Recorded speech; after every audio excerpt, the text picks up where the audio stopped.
గారు ఆ రోజుల్లో మీకు గుర్తుండాలి కేసీఆర్ గారు సాయంకాలం 6 గంటలకు ప్రెస్ మీట్ పెడుతున్నారంటే అందరూ టీవీల ముందు కూర్చునేవాళ్ళు. ఆంధ్రాలో తెలంగాణలో ప్రపంచంలో తెలుగువాడు ఎక్కడున్నా టీవీ ముందు వచ్చి కూర్చున్నట్టు కేసీఆర్ గారు చెప్తున్నారంటే ధైర్యం వస్తుంది. ఇంటే ఆయన పెద్ద ఆయన మాట్లాడతారంటే ధైర్యం ఏం కాదులే ఆయన చెప్పాడంటే మంచి జరుగుతుంది అని ఒక ధైర్యంతో టీవీల ముందు చూసేవాళ్ళు. ఇండియాతో పాకిస్తాన్ క్రికెట్ మ్యాచ్ చూసినట్టుగా. ఇది వాస్తవం. ఇవాళ ఈయన పరిస్థితి ఏంటి? మనం ఎంతోమంది గొప్ప గొప్ప ముఖ్యమంత్రులను చూసాం, మంచి వాళ్ళని చూసాం. మన కళ్ళ ముందే ఎన్టీ రామారావు గారిని చూసాం, తర్వాత చంద్రబాబు నాయుడు గారిని చూసినాం, తర్వాత రాజశేఖర రెడ్డి గారిని చూసాం, తర్వాత రోసయ్య గారిని చూసాం, కిరణ్ కుమార్ రెడ్డి గారిని చూసాం, తర్వాత కేసీఆర్ గారిని చూసాం. ఎంతమంది నా కళ్ళ ముందు నేను చూసిన వాళ్ళని చెప్తాను. నాకంటే పెద్దలు చాలా మంది ఉన్నారు, ఇంకెక్కువ మంది చూసింటారు మీరు.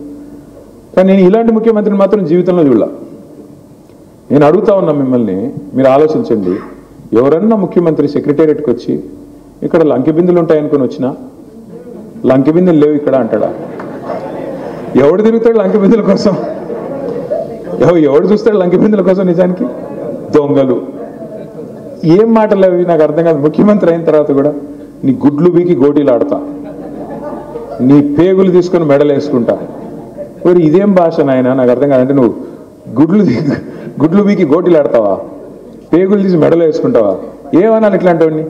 ఇంకా ఘోరం ఏంటంటే ఇప్పుడు ఈ రూమ్లో ఉన్న వాళ్ళల్లో, ఈ హాల్లో ఉన్న వాళ్ళల్లో ఏ ఒక్కరన్నా అప్పు లేని వాళ్ళు ఎవరన్నా ఉన్నారా? ఉంటే ఎవరన్నా చేయలేపండి చూద్దాం. నరసింహమూర్తి అన్న నీకు కూడా అప్పు ఉందా? ఉందంట ఆయనకు కూడా. పాపం అంతో ఇంతో అన్న బాగున్నాడేమో అనుకుని ఆయనకు కూడా అప్పు ఉందంట.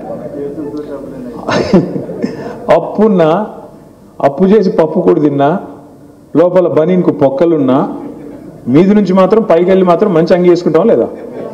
పైకి వెళ్ళి మాత్రం కడక్ అంగి వేసుకొని ఊపర్ షేర్వాని అందరు పరేషాని అన్నా కూడా బిల్డప్ మాత్రం తగ్గొద్దు.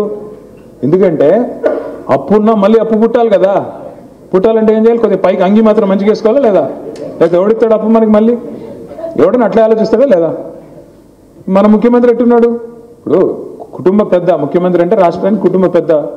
ఆయన ఎట్లున్నాడు? తెల్లారు లేస్తే నా రాష్ట్రం సంకనాకపోయింది, నా రాష్ట్రం దివాలా తీసింది, నా రాష్ట్రం అప్పుల పాలైపోయింది, మా రాష్ట్రం క్యాన్సర్ రోగి, మా రాష్ట్రం ఎయిడ్స్ పేషెంట్. ఇదే ముఖ్యమంత్రి మాట్లాడే మాట. నేను ఢిల్లీ పోతే ఎవడు అపాయింట్మెంట్ ఇట్లేదు, చెప్పులు దొంగతనం చెప్తేనే భయపడుతున్నారు. ఇటువంటి ముఖ్యమంత్రి ఎప్పుడైనా చూసినామా?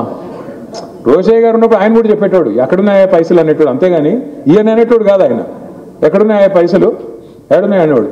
ఇంకా ఘోరం ఏంటంటే వీళ్ళే కదా